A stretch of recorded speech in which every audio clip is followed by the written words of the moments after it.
Om Swastiastu. Halo anak-anak hebat, apa kabar? Semoga anak-anak semua dalam keadaan sehat dan berbahagia. Hari ini anak-anak berjumpa kembali dengan Ibu Guru Niputu Krisna Esti Sanjaya SPD dari SD Negeri 2 Posanten.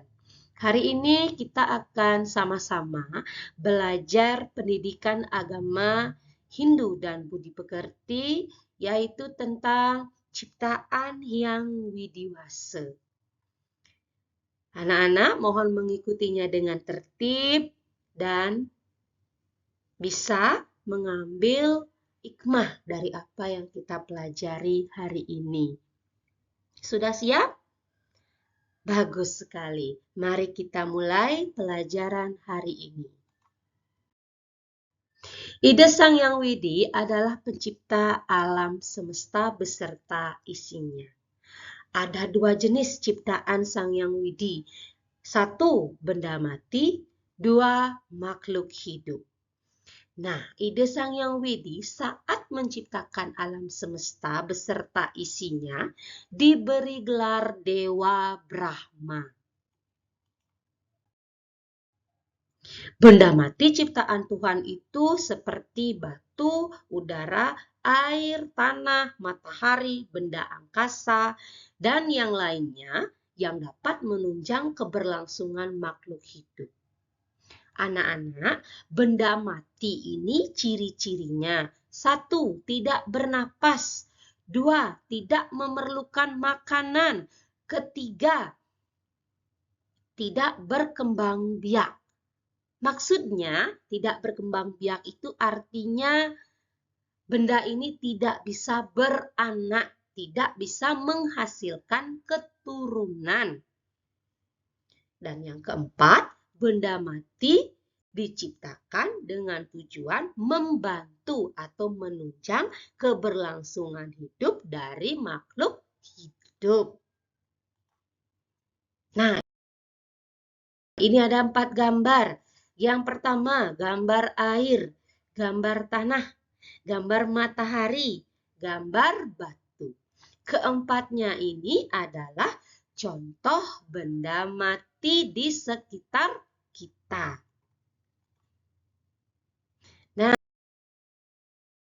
ini anak-anak disuruh menjawab. Yang manakah ciptaan yang widiwasa? Ada gambar bintang, gambar handphone, gambar tas, gambar bulan. Yang mana anak-anak yang merupakan benda mati ciptaan Sang Yang Widiwasa? Ya, bintang dan bulan.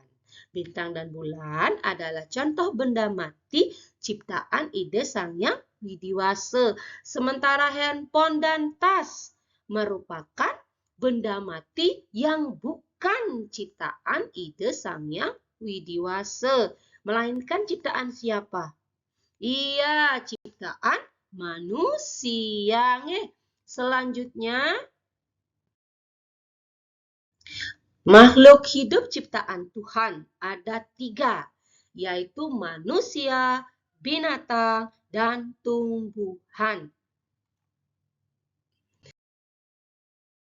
Ciptaan Sang Yang Widiwasa, makhluk hidup nike ada 3, manusia, binatang, tumbuhan. Seperti gambar yang sudah Ibu Guru sajikan nih, ya.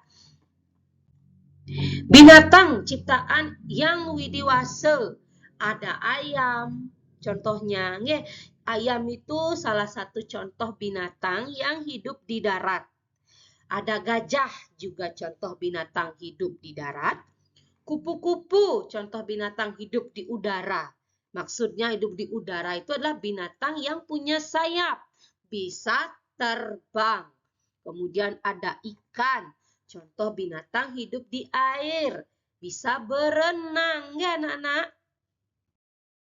Nah, selanjutnya, ketiga jenis makhluk hidup yang diciptakan oleh Tuhan adalah ide Sang Yang Widiwasa memiliki 3 kemampuan hidup yang disebut dengan tripremana. Manusia memiliki tripremana, yaitu bayu, sabda, idap. Binatang memiliki dwi permana, yaitu bayu dan sabda, sementara tumbuhan eka pramana, hanya memiliki bayu. Nah, bayu artinya tenaga, sabda artinya suara, idep artinya pikiran, akal. Kemudian, anak-anak, karena manusia memiliki tri permana atau 3 kemampuan sebagai anugerah dari Yang Widiwasa, maka manusia disebut makhluk utama atau makhluk hidup yang paling sempurna. Kenapa? Karena manusia memiliki idap, mempunyai kemampuan untuk berpikir. Sehingga manusia itu bisa membedakan mana yang baik, mana yang buruk, mana yang patut dicontoh, mana yang tidak patut atau tidak boleh untuk dicontoh. Berbeda dengan binatang dan tumbuhan. Kalau binatang hanya bisa bergerak, bertahan hidup, dan bersuara. Begitu pula dengan tumbuhan, hanya bisa melakukan aktivitas kehidupannya, makan, minum dari akar atau dari daunnya. Tidak bisa berpikir. Nah, setelah anak-anak mengetahui jenis-jenis ciptaan Ide Sang Yang Widiwasa, anak-anak diharapkan dapat menghargai ciptaan beliau tersebut. Dengan cara apa? Dengan cara merawat diri sendiri, yang diri sendiri kita ini merupakan makhluk hidup ciptaan Tuhan juga ya. Makanya harus dirawat diri kita dengan cara rajin berolahraga, makan dan minum makanan yang sehat, selalu menjaga kebersihan badan, mandi, gosok gigi, rajin mencuci tangan, dan lain-lain. Kemudian menghargai orang lain, karena orang lain juga ciptaan Tuhan, harus dihargai dengan cara menghormati orang yang lebih tua, berbicara sopan dan jujur, menghargai perbedaan, serta saling tolong-menolong, saling membantu. Selanjutnya ada upaya seperti menghargai sesama ciptaannya, menjaga lingkungan seperti membuang sampah pada tempatnya, merawat tanaman dan binatang peliharaan dengan baik, menggunakan air dan listrik secukupnya, menjaga kebersihan lingkungan dan rumah, termasuk juga sekolah. Seperti itu ya anak-anak. Semoga setelah anak-anak mengetahui hal ini bisa menerapkannya di kehidupan sehari-hari sehingga tercipta keadaan yang harmonis, yang bahagia, yang rukun satu sama lain. Nah, kesimpulan pelajaran kita hari ini, Ide Sang Yang Widiwasa adalah pencipta alam beserta isinya, di mana ciptaannya terbagi menjadi dua.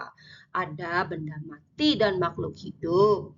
Benda mati contohnya batu, air, tanah, matahari, udara, dan lain-lain yang membantu keberlangsungan kehidupan makhluk hidup. Makhluk hidup ada 3, yaitu manusia, binatang, dan tumbuhan. Manusia memiliki tri permana, binatang dwi permana, sedangkan tumbuhan hanya eka pramana. Kita sebagai manusia sepatutnya menghargai semua ciptaan Ide Sang Yang Widiwasa dengan selalu merawat diri sendiri, menghargai orang lain, dan menyayangi sesama ciptaannya. Nah, anak-anak, segitu dulu ya belajar kita hari ini. Semoga anak-anak memahami dan mengerti apa yang kita pelajari hari ini tentang ciptaan Yang Widiwasa. Akhir kata, Ibu tutup dengan Parama Santi. Om Santi, Santi, Santi, Om. Sampai jumpa anak-anak hebat.